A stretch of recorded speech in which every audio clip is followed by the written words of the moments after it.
Este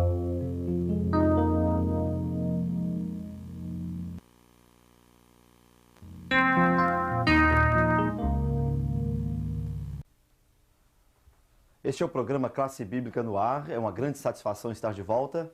O nosso curso é Doutrinas Bíblicas. Nós vamos apresentar hoje a nossa aula de número 3, a doutrina de Cristo. No final dessa aula, você deverá ser capaz de, primeiro, dar 2 provas da humanidade de Jesus Cristo. Segundo, mencionar 3 falsos conceitos quanto à divindade de Jesus Cristo. Terceiro, destacar 3 qualidades distintas do caráter singular de Jesus Cristo. Quarto, mostrar o ponto relevante da obra de Jesus Cristo.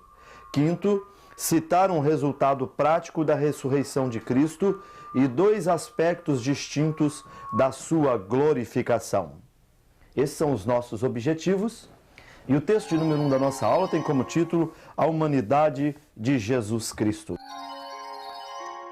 Eu gostaria de iniciar esse ponto lendo Gálatas, capítulo 4, versículo de número 4. Acompanhe comigo essa leitura. Vindo, porém, a plenitude do tempo, Deus enviou o seu Filho, nascido de mulher, nascido sob a lei, para resgatar os que estavam sob a lei, a fim de que recebêssemos a adoção de filhos. Lemos o versículo 4 e o 5 do capítulo 4 da Epístola de Paulo aos Gálatas. E nesse texto, ele reafirma a humanidade de Jesus Cristo. A humanidade de Jesus é demonstrada nesse texto de algumas maneiras. Em primeiro lugar, pela sua ascendência humana. O texto diz que ele nasceu de mulher, logo é um ser humano completo. É claro, o nascimento de Jesus se diferenciou do nascimento de qualquer um outro ser humano porque ele foi concebido pelo Espírito Santo. Ele não teve pai humano, contudo ele foi gerado por uma mulher. Em segundo lugar, a humanidade de Jesus fica demonstrada no texto sagrado por seu crescimento e desenvolvimento naturais. Jesus nasceu, se desenvolveu, passou por todas as etapas do desenvolvimento humano como qualquer um outro ser humano. Ele foi criança, adolescente, jovem e adulto. É o que diz, por exemplo, Lucas, capítulo 2, versículo 52. E crescia Jesus em estatura, sabedoria, conhecimento, graça diante de Deus e graça diante dos homens. Em terceiro lugar, por sua aparência pessoal. Nenhuma pessoa que tenha convivido com Jesus negou que ele era um ser humano completo. A sua aparência era a aparência de homens. Em quarto lugar, por sua natureza humana completa. Jesus possuía todos os atributos da humanidade. Quando ele veio ao mundo e encarnou, isto é, tomou a forma de homem, ele estava também assumindo todas as limitações do ser humano. Ele possuía um corpo físico, ele possuía uma alma racional, ele possuía um espírito humano, ele era sujeito a todas as paixões e sentimentos de um ser humano. Em quinto lugar, Jesus possuía todas as características da humanidade. Por exemplo, ele estava sujeito à fadiga, ao cansaço, ele era sujeito à necessidade de sono, ele estava sujeito à fome, à sede, ao sofrimento, à dor no corpo físico, e essas são características de uma pessoa humana. Lemos também a respeito da morte de Jesus Cristo. Ele estava sujeito a morrer. E nós sabemos que a morte é uma das características do ser humano. Aliás, um dos distintivos entre homens e animais é que o homem tem a consciência de que existe. O filósofo já dizia, penso, logo existo. E o homem também tem a consciência de que um dia vai morrer. E é interessante que mesmo tendo a consciência de que um dia vamos morrer, nós não vivemos pensando nisso o tempo inteiro, mas sabemos que vamos morrer. E o texto sagrado nos ensina que Jesus morreu pelos nossos pecados. Essa era a mensagem de Paulo e é a mensagem da igreja de hoje. Jesus morreu pelos nossos pecados segundo as Escrituras. Em sexto lugar, a humanidade de Jesus fica demonstrada pelos nomes que foram atribuídos a ele no contexto do Novo Testamento. Seu nome era Jesus. Esse nome é a forma grega do hebraico Josué. E o nome Josué significa Jeová é salvação. Filho do homem é uma expressão que Lucas usou de forma sobeja. Esse é um dos principais títulos utilizados por Lucas em relação ao Filho de Deus. Ele era o Filho do homem. Também ele era chamado de o Nazareno, o profeta, o filho do carpinteiro, Cristo Jesus, homem.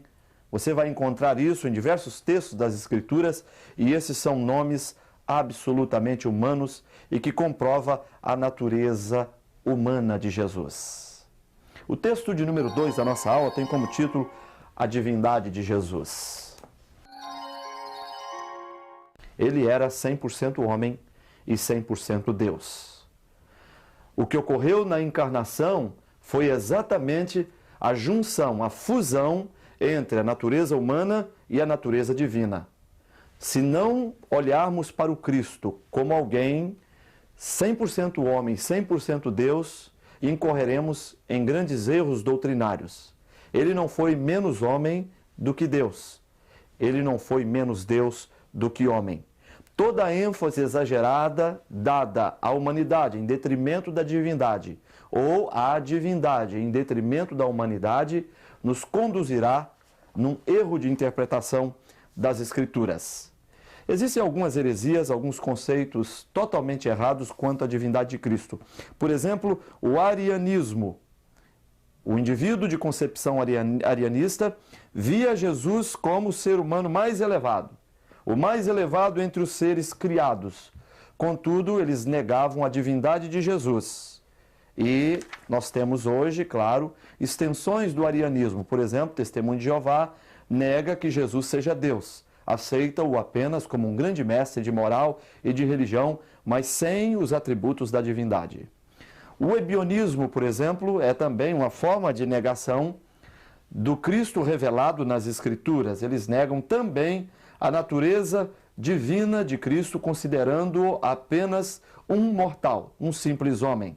O docetismo, heresia do início do nosso século, que negava a realidade do corpo de Jesus. Quando nós falamos do Cristo docético, nós estamos falando de um Cristo que não é humano, de um Cristo que não tem exatamente um corpo físico.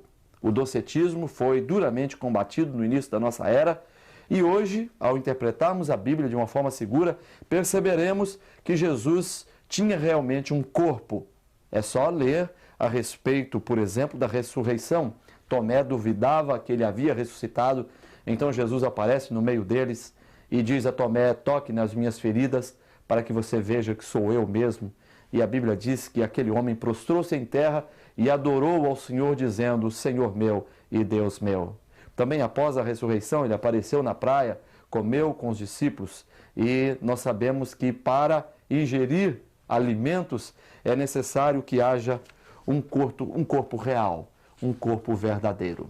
As Escrituras Sagradas dão provas muito claras da divindade de Jesus. Eu quero ler com você no Evangelho segundo escreveu São João, capítulo 1, versículos 1 e 2. Nos diz assim a palavra do Senhor: No princípio era o Verbo, e o Verbo estava com Deus, e o Verbo era Deus. Esse versículo é muito claro em nos ensinar a preexistência de Jesus e também a sua igualdade com Deus. O versículo disse que o Verbo era Deus. No versículo 14, a Bíblia nos diz o seguinte: E o Verbo se fez carne e habitou entre nós, cheio de graça e de verdade, e vimos a sua glória como a glória do unigênito do Pai.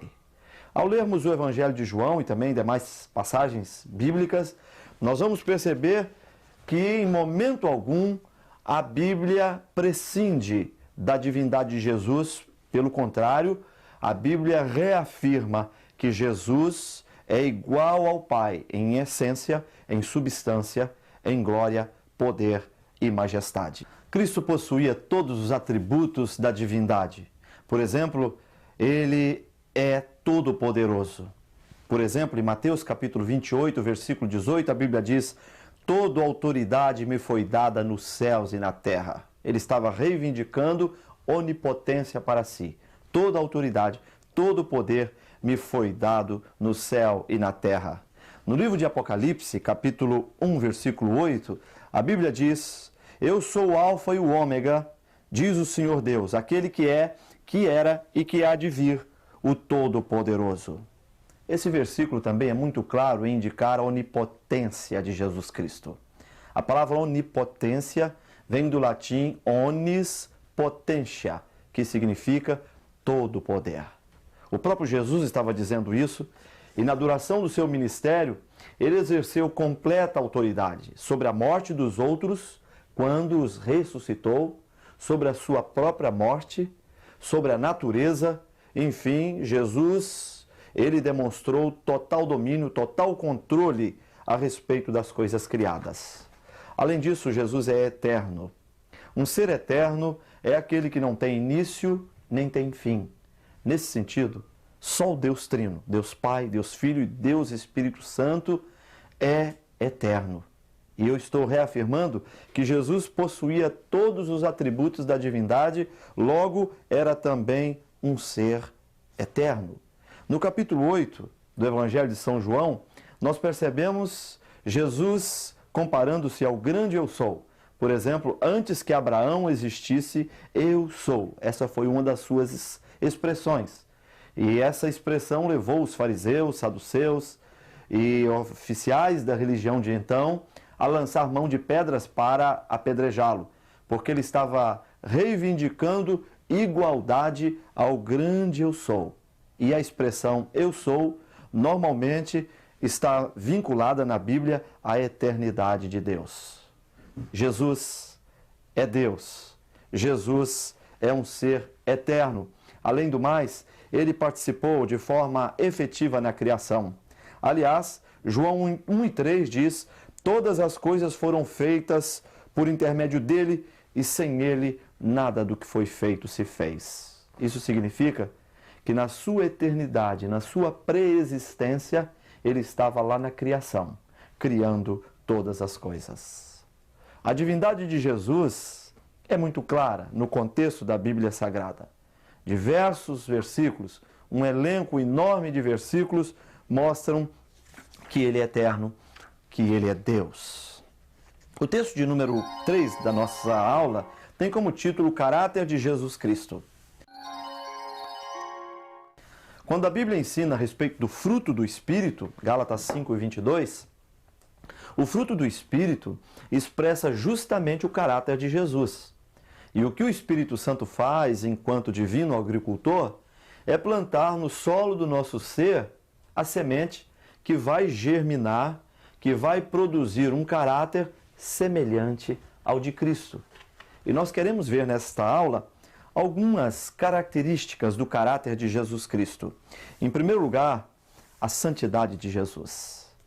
Como dissemos, ele era 100% homem, sujeito a todas as limitações, fraquezas, sentimentos da estrutura humana. Contudo, ele viveu a sua vida aqui sem cometer nenhuma espécie de pecados.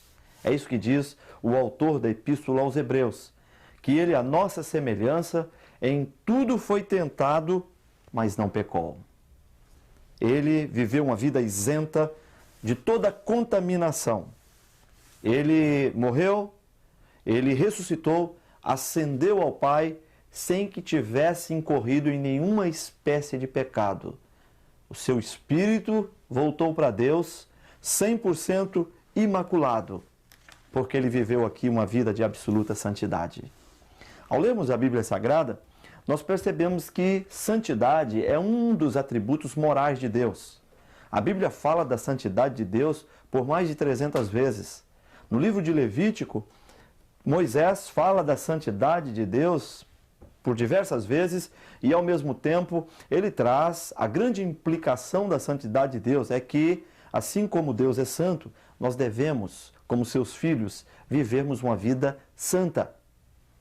E estamos dizendo nessa aula que Jesus possuía todos os atributos da divindade. Isso significa que ele também viveu em absoluta santidade, não contaminou a sua alma. A santidade é a principal maneira através da qual Jesus deseja ser conhecido por nós, porque a sua santidade autentica a sua obra e o coloca para nós como nosso sumo sacerdote, o nosso sacerdote eterno. Uma outra característica de Jesus, ligada ao seu caráter, é exatamente o amor com o qual ele nos amou. A razão para Deus tê-lo enviado ao mundo foi o amor. 1 João 4:9. Deus prova o seu amor para conosco em nos ter enviado Jesus Cristo, seu único Filho, para morrer pelos nossos pecados, a fim de que vivêssemos por intermédio dele. Isso prova o amor de Deus. João 3:16. Porque Deus amou o mundo de tal maneira. O amor de Deus fica demonstrado nisso, mas o amor do Filho, o amor de Jesus Cristo também. Ele poderia ter se mantido à destra de Deus Todo-Poderoso e, enquanto viveu aqui, poderia ter se negado a morrer, mas ele levou a sua missão até o fim. Ao orar lá no Getsêmani, nós percebemos o Filho de Deus dizendo: Pai, passa de mim esse cálice. Mas ele conclui dizendo: contudo, seja feita a tua vontade e não a minha vontade. Isso ocorreu porque, acima de tudo, uma das características do seu caráter é o amor com o qual ele nos amou. Faz parte do caráter de Cristo também a sua mansidão e humildade. Ele foi alguém manso. Ele mesmo disse: eu sou manso e humilde de coração. E quando ele assumiu a condição humana, ele estava exatamente assumindo a condição de servo. É o que nós percebemos na Bíblia, ele mesmo dizendo: eu não vim para ser servido, mas vim para servir. Essa é uma posição de absoluta humanidade e serve para nós como uma referência, um padrão, um modelo a ser imitado. O texto de número 4 da nossa aula tem como título a obra de Jesus Cristo. Jesus veio ao mundo para morrer pelos nossos pecados. Tudo o que aconteceu depois e antes aconteceu exatamente por causa da sua morte. Por exemplo, ele encarnou para morrer. Ele se tornou homem, ele veio a este mundo para morrer. A sua morte foi totalmente diferente da morte de todos os homens. Existe, é claro, um elemento de semelhança. Ele teve que morrer como homem, mas a sua morte foi uma morte distinta e ímpar na história da humanidade. E eu quero colocar algumas coisas aqui sobre a morte de Jesus. Primeiro, ela é essencial ao cristianismo. Sem a morte de Jesus, o cristianismo não existe, porque ele é o único sistema que ensina que o seu mestre, que o seu mentor principal tivesse que morrer. Nem o budismo, nem o islamismo, nenhuma teoria religiosa, nenhum sistema de religião nesse mundo ensina que o seu mestre principal tivesse que morrer. Mas o cristianismo sim. E sem a morte de Jesus, o cristianismo não existe. Em terceiro lugar, ela é essencial à nossa salvação. Não podemos nos salvar. Nenhum homem pode alcançar a salvação pelos seus próprios méritos. A salvação é alcançada unicamente por intermédio da morte de Jesus Cristo. Essa foi a sua grande obra. Nós percebemos, por exemplo, ele dizendo: eu sou o caminho, a verdade e a vida. Aqui ele não utiliza um artigo indefinido, mas sim um artigo definido. Ele queria dizer o seguinte: eu sou o único caminho, eu sou o único meio de salvação. E esta salvação passa necessariamente por sua morte na cruz do Calvário. Jesus morreu pelos nossos pecados, segundo as Escrituras Sagradas. Ele veio a esse mundo para morrer, e a sua morte foi diferente da morte de qualquer um outro homem. Ele não morreu como um mártir. O mártir, se for possível, continuar com seus ideais sem negá-los, ele prefere viver. Contudo, Jesus veio para morrer. Ele veio a este mundo para dar a sua própria vida pelos nossos pecados. A morte de Jesus tem algumas características. Em primeiro lugar, ela foi uma morte predeterminada, isto é, os profetas já falaram a respeito dela, e quando Deus elaborou o plano da redenção, estava incluído o envio do seu Filho para que ele, como Cordeiro de Deus, morresse pelos pecados dos homens. Além disso, a morte de Jesus foi voluntária. Ele poderia, com toda certeza, se omitir de morrer pelos homens, mas ele resolveu obedecer ao plano e à vontade de Deus nesse sentido, doando-se a si mesmo, morrendo na cruz do Calvário pelos pecados da humanidade inteira. Ela foi também uma morte vicária, isto é, ele morreu de maneira substitutiva. Ele morreu a favor dos outros. Essa é uma expressão facilmente entendida. Morte vicária significa morte substitutiva. Ele também morreu de maneira sacrificial. Ele morreu pelos nossos pecados. Ela foi também uma morte expiatória, isto é, a sua morte nos limpa, nos perdoa de todos os nossos pecados.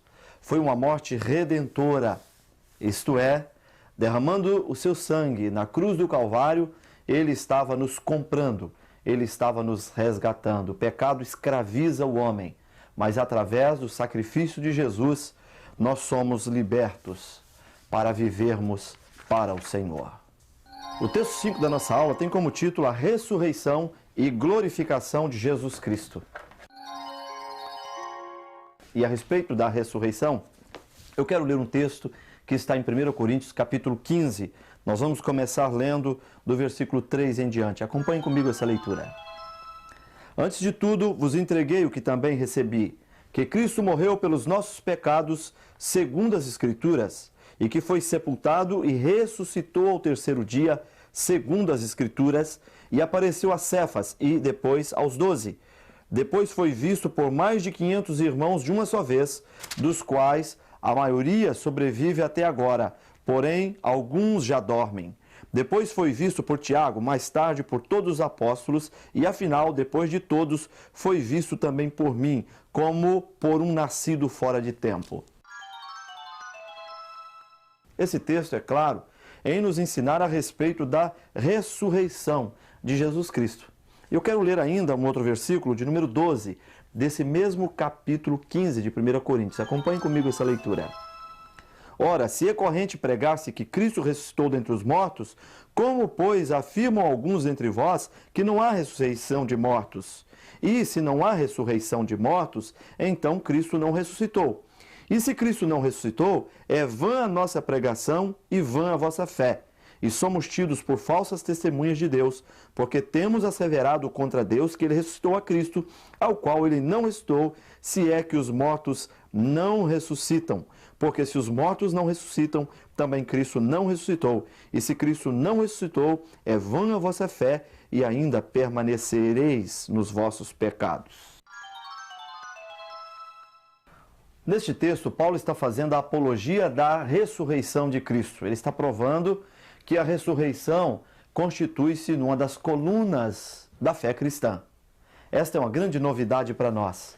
Jesus não apenas encarnou, viveu como homem e entre os homens e morreu na cruz do Calvário, mas ao terceiro dia ele ressuscitou. O túmulo não pôde contê-lo, a morte não pôde limitá-lo. Como ele havia dito, ao terceiro dia os grilhões da morte foram rompidos e ele ressuscitou. Esta é a grande mensagem do cristianismo. Jesus morreu pelos nossos pecados e ao terceiro dia ressuscitou. Se ele não tivesse ressuscitado, a teoria dos sacerdotes, ela teria se implantado, se legitimado. Eles disseram que ele era um grande impostor. E ao ser sepultado, eles pediram que guardas fossem colocados à porta do túmulo, que fosse inclusive reforçada a guarda para que o último embuste não fosse maior do que o primeiro. Mas, para surpresa de todos, aquele túmulo ficou vazio, porque ele ressuscitou. Essa é uma das provas da sua ressurreição. O túmulo vazio. Aquelas mulheres, no domingo pela manhã, foram visitá-lo no túmulo e então aquele anjo, com vestes resplandecentes, disse: por que buscais aquele que vive entre os mortos? Ele ressuscitou e irá diante de vocês na Galileia. Jesus ressuscitou e essa é uma das provas. O túmulo vazio. O túmulo dos outros grandes mestres de religião continua ali com seus restos mortais. Mas os de Jesus não estão no túmulo no qual ele foi originalmente sepultado, porque ele ressuscitou. E foi uma ressurreição do seu corpo físico, foi uma ressurreição literal. No texto que lemos de 1 Coríntios, nós percebemos que muita gente viu ressuscitado. Aquelas mulheres, Maria Madalena, os homens, apóstolos e também discípulos. Paulo diz, ele faz uma lista de todos aqueles que viram o corpo ressurreto de Jesus. E depois de dar alguns nomes especificamente, ele diz que mais de 500 irmãos viram-no ressurreto. E por fim, ele disse que na estrada de Damasco, ele viu o Senhor como alguém fora de tempo. E ali ele começa a reivindicar a sua autoridade enquanto apóstolo, porque ele também viu o Cristo ressurreto. Os discípulos foram totalmente modificados quando viram o corpo físico de Jesus ressuscitado. Eu compreendo perfeitamente a insegurança que tomara conta do coração deles naquele espaço de tempo entre a morte e a ressurreição. O grande mestre, o grande líder havia morrido e eles estavam inseguros. Alguns voltaram às suas atividades normais do dia a dia. Por exemplo, Pedro, Tiago, João e demais apóstolos retornaram à pesca. E as mulheres foram as que mais se mantiveram firmes a uma posição de coerência em relação ao Cristo ressuscitado. Mas lá no fundo havia também medo, incerteza, insegurança. Mas depois que Jesus ressuscitou e se apresentou a eles, as coisas mudaram. E eles entenderam que o todo dos ensinamentos e da mensagem deixada por Jesus deveria ser crida e obedecida da forma mais fiel possível. Houve uma grande mudança, uma grande transformação no caráter daquelas pessoas. A ressurreição de Jesus é o cumprimento das promessas de Deus feita ao povo de Israel. Ela também confirma a divindade de Jesus. Só ele poderia ter falado a respeito do seu corpo ressurreto e ao terceiro dia ressuscitar exatamente como havia prometido. A nossa justificação está ligada à morte de Jesus e também à sua ressurreição. A ressurreição de Cristo é um grande evento na história da humanidade e é um carimbo de autenticação à sua mensagem. Jesus morreu pelos nossos pecados, segundo as Escrituras, e ao terceiro dia ressuscitou. Estamos chegando ao final desta aula, esperamos que ela tenha sido de proveito para a sua vida. Deus te abençoe. Até a próxima.